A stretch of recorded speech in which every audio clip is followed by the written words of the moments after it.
Welcome back to another episode of Engage. Here again with Ian Turner and Josh Cantrell, the chairman, vice chairman of the scheduling committee. Fellas, welcome back. Thanks for being here. Hello again. Thanks for having us. Yeah, how's your summer going? It's just starting, but it feels like we've been in summer for the last 6 months. Yeah, we definitely haven't gotten those, what they call the shoulder season breaks or the seasonal breaks. It's just been churning nonstop, which both good and bad, but I'm sure you're tired on many different fronts. So hopefully you're getting some family time and some downtime throughout the summer. I want to have you back and talk about what I like to call weird slips and pay traps, and really some scheduling tools that pilots should better understand or better know before you hit accept. And so just to kind of set the stage, it seems like pilots have scheduling tools that are in our contract that either historically weren't very common, but now we are using things. What are you seeing out there? How can pilots optimize their schedules for both quality of life and pay treatments? And why are these scheduling options getting more attention? Yeah, so there is on the Delta NBC website. It's a little bit older document, but it's always, I think we put it out in some of our weekly news is to, hey, go take a look back at this document because it's a great document. It started as navigating your summer flying, and now it's called, it's an MEC brief called Optimize Your Schedule. So if you search Optimize Your Schedule on the Delta NBC website, you should be the first thing that pops up. But it was published back in May of 23. And it's a walkthrough of just strategies to make your summer schedule more manageable. Includes a lot of things, some outdated, but a lot of things around, green slip with conflict or white slip, yellow slip with conflict. It's a good read through that we encourage everyone to take a look at. And I'll link that to the description of the podcast. I think you were saying it's published in 2023, but a lot of the information and the knowledge in there is unchanged. And, it is true. Optimize your schedule for what works for you. So we'll link that to the description of this podcast. Check it out and really become familiar with some of those lesser used items, which are becoming more prevalent in scheduling and trip coverage. Let me ask you this. How are quick slips going? It's been a few months. Are they working in practice? What's the feedback you're getting? What are you hearing from pilots? I think overall they're working pretty well. The biggest issue we see is the delay of putting the rotation on the pilot's line. If you go back to the way that it was originally discussed in concept, it was to have it automated and placed on the pilot's line basically immediately. But now what we're seeing are delays. And so the pilot's unsure if they got the rotation or not. And I think if that gets ironed out from the company side, then they'll be doing much better. Okay, that's good to hear. And so in short, or if you've lived under a rock for the past few months, quick slips are a new creation, if you will, to help give some seniority and some guardrails to the chaos that was the inverse assignment process, which is still out there. Inverse assignments haven't gone away. It's just another step of coverage. So yeah, good to hear. I think you've been getting good feedback from pilots that they like a little bit of structure to the quick slip step of coverage. Yeah, and Ryan, overall, like Ian was saying, we do think quick slips have been a positive thing for the pilot group. What we are seeing though is quick slips with the trip coverage report that is created in order to launch the quick slip. That's a new trip coverage system, a new flight crew legality system that was developed in what the company's calling TC 360 Trip Coverage 360, which is a program under the Career 360 umbrella. And with any new program, you're going to have issues. So we've seen various, we'll call them faults in the trip coverage system that the scheduling committee has been chasing down with the company. The company as well has been implementing as many fixes as possible when they run into issues with the trip coverage system, the TC360 system. So with quick slips in there, they've also built green slips and now white slips under the trip coverage 360 program. So we are keeping our eyes out for any sort of oddities that we see in the white slip or green slip steps now as well. So do your job on the line. If you guys see anything weird happening with an ARCOS call out or wonder why you weren't included on a trip coverage due to a weird code, it says you weren't legal for a certain reason, please reach out to the scheduling committee by submitting an STS inquiry. and we'll do our best to chase down any issues you might see. Okay. Yeah, that's good info. Appreciate that. We talked about weird slips. We're all pretty familiar with what we have at our disposal, but you even alluded to yellow slips and yellow slip with conflict, which applies to reserve pilots, and we can dig into that. We also have another episode coming up specifically for reserve pilots, but talk to me about conflict flying. One area that seems to generate a lot of confusion is green slip with conflict and inverse assignment with conflict. Why do pilots often misunderstand those pay treatments as premium trips? I think a lot of pilots get wide-eyed and say, "Oh, I'm going to get paid triple, or I'm going to get paid double plus." I think you've been getting a lot of STS inquiries, and I know the elected union reps have been getting a lot of questions and feedback from pilots saying, "Hey, I didn't get double pay for this green slip with conflict." So what are pilots misunderstanding about those pay treatments? I think it goes back to the age old initiation of it calling a green slip with conflict, because yes, it's premium, but if you look at an actual green slip with conflict, it's single pay for what you do plus single pay for what was removed. Pilots will bite off on green slip just thinking it's going to be double pay all the time. And it's not necessarily a bad deal, but it could be a bad deal based on what you're looking to do. So, right, if you have a 6-day trip and you get a green slip with conflict that's a 2-day, you're going to get paid for that 6-day single pay, but you're also going to get paid for the 2-day single pay. So you've basically done 2 days of work for that 8 days of pay. Whereas on the flip side of that, you could have a 2-day trip and get a green slip with conflict for a 6-day trip. And so, yeah, you're still getting 8 days of pay, but you're working 6 days there. So just the key takeaway is that it's single pay and single pay, even though it's called a green slip with conflict. And the same goes for inverse assignment with conflict, right? Anything with a conflict, it's single pay plus single pay. So really, before you hit accept, slow down, do the math, and see if it works for you. And so just to peel back a little bit on your example, if I have a 6-day trip on my line that I got, let's say during PBS, so I was going to fly that for single pay and credit anyway, and then I get a green slip with conflict for a 2-day, then that is really a good deal because I get 2 days of single pay plus the 6 days of single pay for 2 days of work. And then really you could put in another slip and accept another green slip or a quick slip or something in that same footprint. Is that accurate? Exactly. And then just again, to kind of qualify here, the opposite of that, or maybe the lesser good deal is the opposite of that. You have a 2-day trip on your line. It's a quick out and back. It's a layover you enjoy. You get an offer for a green slip with conflict for that 6-day. You're going to get paid for the 2-day and the 6-day, but it's single pay each. So if that 6-day is worth, say, 40 hours and the 2-day is worth 10, you're going to get 50 hours total, not anything more. So that is less than double. And so I think that's where the confusion, and actually the Seattle reps put out a great LEC letter. If you want to dig in there, it's on the company iPad under ALPA and LEC, put out a great memo kind of explaining that math. So would you agree that the best deal is equal to your original trip length or less? Yes, generally speaking, and in most cases, but that 6-day might be a layover you really wanted. So it might work out for you. Yeah. All great points. Just make sure you do the math and figure out what works for you before you hit accept. And then you're obligated for, a 6-day that you didn't necessarily want because you thought it was tons of pay. Yeah. Thanks for walking us through that, real world example. And then, Ryan, on the topic of conflict trips here, the less exciting version, right? We have the white slip with conflict, yellow slip with conflict, and then the often forgot about and often used or not often used reserve with conflict. I encourage everyone, I will put everyone to sleep if we start talking in detail about those, but just encourage everyone to, in that optimize your schedule guide, there's a white slip, yellow slip with conflict section, as well in the scheduling reference handbook.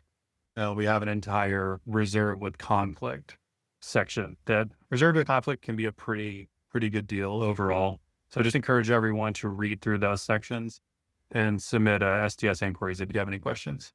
Yeah, you're right. I even forgot about that reserve with conflict and the white slip with conflict. Can you give me either a real world or just a quick example of reserve with conflict? Because I think that is pretty lucrative if you're actually on reserve and you're actually getting awarded a trip. Say you get assigned a 4-day rotation while on reserve. If you are in rest for that rotation area, or like 24 hours prior to the report of that rotation in rest, and you see a trip that pops up that reports earlier than that current rotation, you can put in a reserve with conflict slip in. And if you are awarded it, they will remove that 4-day trip. You will be awarded your other trip, but you'll be pay protected for the higher of the two rotations. So in this case, if you reserve with conflict a 2-day, you would actually get paid for the 4-day trip that was removed. And pay being credit towards the guarantee. Yes, pay and credit for your reserve guarantee.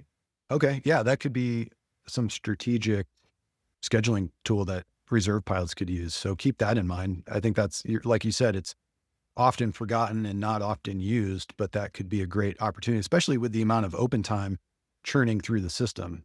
That's a great point. Let's shift to reroutes. We haven't talked about it. We don't need to get in the weeds on it, but maybe some reminders for pilots who are out there, because that's another often misunderstood concept, especially with contract 2019 rules. And I guess two parts of the question, but maybe you want to tell me what are the most common misunderstandings that pilots have regarding accepting a reroute, when reroutes are legal, when they're not legal, and then we can go into maybe the pay treatment for reroutes. Reroutes, you really don't have a choice in many of them. There is a little section in the SRH of exceptions to the fly now, breathe later rule. And 23L4C, which is a reroute through your base, which comes with certain parameters you can refuse. But other than that, most reroutes you pretty much got to roll with. Yeah, the only other case is if you are rerouted into an FAR extension, you can also deny that, but that's not an exception to fly now, breathe later. That's just a straight up FAR violation if that's the case. Got it. Then there's the issue of what constitutes a PWA compliant reroute, right? If you're in rest on a layover, then you're not contactable. This goes back to, Josh, you've used the idea or the concept. Go back to 1982 and you have a rotary phone and that's it. So you're not aware of all the my crew and technology and all these things. So if you're in rest and you're on a layover, there are certain ways that you could be rerouted, and some are legal and some are not. Can you step us through that? In the SRH, it talks about methods of contact kind of on the first couple of pages. If you're a pilot on a rotation, typically there's only 2 ways, and it's going to be through an ACARS notification that you've responded to or through a company representative. So if you're on your layover hotel, in your layover hotel, the company can attempt to contact you once, that is allowed, but you have no obligation to respond to that contact. So typically, most cases, you're going to receive a reroute while you're sitting there in cruise. You get the ding dong or your printer starts going, and that's your notification of your reroute. Otherwise, like you're talking about coming off the layover, you receive a reroute while you're on a layover that you're unaware of. You go down to the van, you hop in the van, go to the airport for that day. And when you get to your gate or earlier, you're like, oh, we're no longer flying this flight segment. What happened to it? At that point, you would reach out to crew tracking or talk to a gate agent or someone else who might be able to direct you towards the company to figure out what your schedule is for the day. If you've reported your RAP has begun, your total duty day has begun, but you're flying, your FTP not necessarily has begun in that case. Gotcha. And reserve availability period, and that's all in the scheduling reference handbook, the SRH. Pivoting to, I guess, the fun part about, or the better part, the bright spot of a reroute is the pay treatment. Can you walk us through that briefly? Yeah, so that's all going to be laid out in PWA 23L4, L8, and L9. There's also a little segment in L2 for regular pilots and 10 for being extended beyond 1 calendar duty day. Yeah, and so looking at that, there's some confusion because previously it was like you could be rerouted within the footprint of your rotation, and really you had to be returned to base late in order to get pay treatment under L9. But now under L8, there's some things like compensation for reroutes that occur before the first break-in duty versus after the first break-in duty. And there's some, it's 150% pay versus 200% pay. Can we go over that? Yeah, so 23L4 and B outline the pay treatments for reroutes that happen while you're on your rotation. L4A is anything in the current duty period that you were rerouted on, you receive 50% pay in addition to all your other pay for the rotation. And then anything in the next duty period after your first reroute is 100% pay in addition to all other pay for the rotation. We saw a lot of confusion with this when it was first rolling out, but let's say today you only have flight segments removed from you, and then tomorrow you start flying new flight segments to your rotation. The removal of a flight segment is a reroute. So today you're receiving 50% extra pay for the 0 hours of reroute flying that you did. And then tomorrow you're receiving 100% pay for the rerouted flight segments that you're flying. So there are cases where you don't fly any extra on the current day, but the pay treatment still triggers for the following duty period to go straight to 100%. That makes sense. And that is kind of nuanced of that break-in duty or that layover is that breaking point, if you will, between the pay treatments. So pay attention to that. When you look at your time card, those are now embedded in the top part of the time card as RRPY, but there's still a section towards the bottom blocks that have reroute pay. Tell me about those differences, because a lot of pilots just look to the bottom of their time card for that reroute pay and it shows nothing, but in line with your rotations, you'll see that RRP. What can pilots look for on their time card there? Yeah, so the RRPY is typically a 23L4 pay treatment, L4A or B. The reroute pay column on kind of the middle section of your time card, that is applicable for 23L8 and 23L9, which are both late rotation reroutes. Your rotation gets back, you're rerouted past 4 or 25 hours outside of your original rotation footprint. Then you receive additional 100% pay, no credit for those reroute. One thing that will also confuse pilots is 23L10. That's beyond that 1 calendar day or duty period from your original rotation that you're rerouted into. There are pay treatments associated with that. And I believe the pay code they use is IP10, India Papa 10. So you'll see that in the upper portion of your time card if you receive a 23L10. Okay, yeah, those are some of those weird codes that we're not used to seeing, but they're showing up more and more. So yeah, thanks for clarifying that. And those are compounding or pyramiding, if you will. So if you get it flying removed before your break-in duty, like you talked about, the 50%, and then after the break-in duty, you have add-on flying, that's essentially the double pay there, the 100%. And then if that flying took you later, they returned you to base later than 4 hours or 25 hours international, that's on top of for that duty period. And so you can look for those codes on your time card. Let's kind of wrap here on these, weird slips and pay traps, because we've covered some really good stuff. What are you seeing in terms of STS inquiries, and, what are the most common misconceptions that keep showing up through the STS system that you could clear up today? So most of the reroute pay is pretty well automated now. We're not seeing many errors with that. I think the biggest issue we have from pilots is the confusion of if they were actually rerouted or not. So reroute is a definition in the PWA under section 2. So you can go look at that and see if you've actually been rerouted, but it's the addition or removal of a flight segment. So if you divert somewhere, that's not a reroute. If you just have late operations, that's not a reroute either. And so the biggest confusion we see are pilots that are thinking they're missing reroute pay for those two instances. Gotcha. So pilots are feeling like they were rerouted, but they weren't necessarily. And so you're getting the STS inquiries on that. Yeah. Gotcha. Anything else you want pilots to know for this episode?